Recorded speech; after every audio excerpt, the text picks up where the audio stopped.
I know it might not look like it from the view behind me, but Dunbar Castle was once one of the most powerful strongholds in Scotland.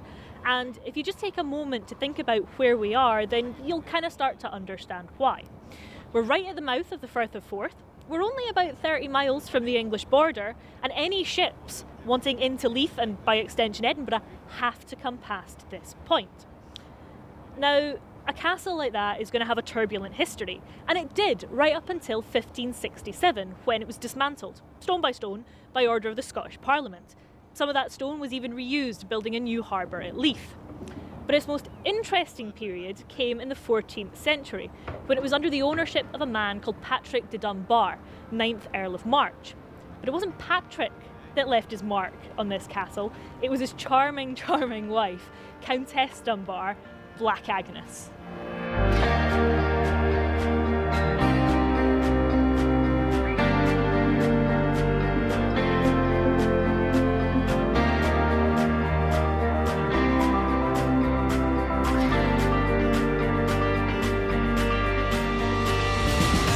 Let me set the scene for you. The year is 1338, bang smack in the middle of the Second War of Scottish Independence. Robert the Bruce has been dead for nearly 10 years, his son and heir is in hiding in France, and Scotland's just beginning to start making successful attacks into territories in the north of England, which prompts Edward III to rectify this situation by sending the Earl of Salisbury up to Scotland. On reaching Dunbar, Salisbury would have found the situation much to his liking. He had 20,000 trained men, he himself was an experienced campaigner, and Agnes really only had a handful of servants, ladies in waiting, and maybe 1 or 2 guards. There is no way he could have possibly lost. But medieval women, well, they were used to being tasked with the defence of their home, and although Agnes must have been terrified to have an army suddenly show up on her doorstep, when she was backed into a corner, she certainly came out fighting. When Salisbury catapulted huge rocks at the walls, Agnes had her ladies-in-waiting go out and dust the ramparts. When he rolled up with a huge siege engine called the Sow, Agnes just dropped one of the boulders he'd thrown at her earlier on top of it, completely crushing it. When Salisbury tried to bribe one of the men on the gate, well, he took the money and went straight to Agnes, who allowed the English to charge and then dropped the portcullis at the last minute, missing out on trapping Salisbury by inches after one of his soldiers pushed in front of him. Salisbury even threatened Agnes's brother, the Earl of Murray. Agnes, when her brother was brought to the front of the castle walls as life threatened, she said, "Fine, go ahead, kill him. Off you go, hang him, see if I care, I'll inherit everything he owns."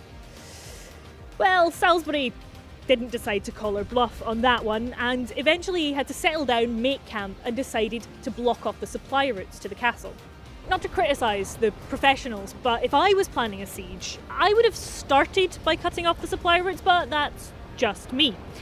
As it was, by the time Salisbury put this plan into action, word of what he was up to had reached Sir Alexander Ramsay of Dalhousie, and he set out from Edinburgh with 40 men. Now, coming by sea, they came in the back door of the castle and charged out of the front gates, completely taking the English army by surprise and driving them all the way back to their camp. So that was that. 20,000 English soldiers, trained soldiers, defeated by what must have totalled some 60 odd people. A siege they really could not have possibly lost. The Second War of Scottish Independence ended with the Treaty of Berwick in 1357, and Agnes went on to live until 1369. Dunbar Castle continued to stand for another 200 years until its very calculated demise. The final blow for the castle came in 1844 with the construction of the new Victorian harbour, where specially designed electrically fired charges were used to blast through the castle rock in order to make the new entryway for the harbour. If you want to come and visit Dunbar Castle, it has to come with a word of warning. The ruins are in an incredibly fragile state, and ever since part of them fell into the sea in 1993, public access has been severely restricted. But all that being said, you can get some spectacular views of the castle from other areas of the harbour.